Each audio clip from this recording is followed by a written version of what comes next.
تو ترکے میں تمہارا حصہ چوتھائی ہے، لیکن یہ تقسیم وصیت کی تعمیل کے بعد جو انہوں نے کی ہو یا قرض کے ادا ہونے کے بعد جو ان کے ذمے ہو کی جائے گی۔ اور جو مال تم مرد چھوڑ مرو، اگر تمہارے اولاد نہ ہو تو تمہاری بیویوں کا اس میں چوتھا حصہ ہے، پھر اگر تمہاری اولاد ہو تو ان کا 8واں حصہ ہے۔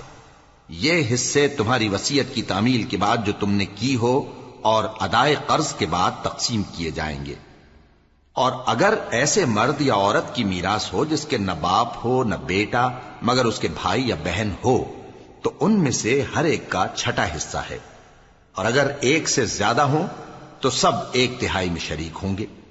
یہ حصے بھی بعد ادائے وصیت و قرض بشرطے کہ ان سے میت نے کسی کا نقصان نہ کیا ہو تقسیم کیے جائیں گے۔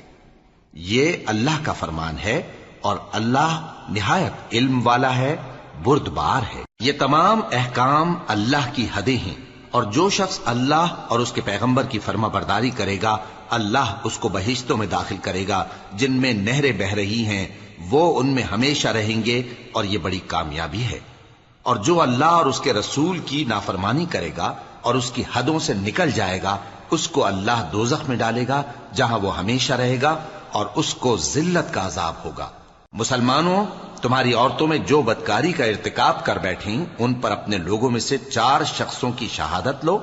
اگر وہ ان کی بدکاری کی گواہی دیں تو ان عورتوں کو گھروں میں بند رکھو یہاں تک کہ موت ان کا کام تمام کر دے، یا اللہ ان کے لیے کوئی اور سبیل پیدا کرے۔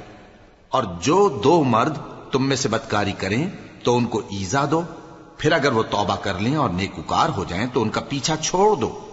بے شک اللہ توبہ قبول کرنے والا ہے، مہربان ہے۔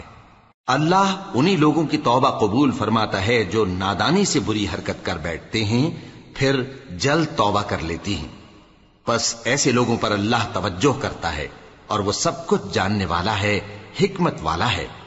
اور ایسے لوگوں کی توبہ قبول نہیں ہوتی جو ساری عمر برے کام کرتے رہیں یہاں تک کہ جب ان میں سے کسی کی موت آ موجود ہو تو اس وقت کہنے لگے کہ اب میں توبہ کرتا ہوں۔ اور نہ ان کی توبہ قبول ہوتی ہے جو کفر کی حالت میں مریں۔ ایسے لوگوں کے لیے ہم نے دردناک عذاب تیار کر رکھا ہے۔ مومنوں، تم کو جائز نہیں کہ زبردستی عورتوں کے وارث بن جاؤ، اور دیکھنا اس نیت سے کہ جو کچھ تم نے ان کو دیا ہے اس میں سے کچھ لے لو، انہیں گھروں میں مت روک رکھنا۔ ہاں، اگر وہ کھلے طور پر بدکاری کی مرتکب ہوں تو اور بات ہے، اور ان کے ساتھ اچھی طرح سے رہو سہو۔ پھر اگر وہ تم کو ناپسند ہوں تو عجب نہیں کہ تم کسی چیز کو ناپسند کرو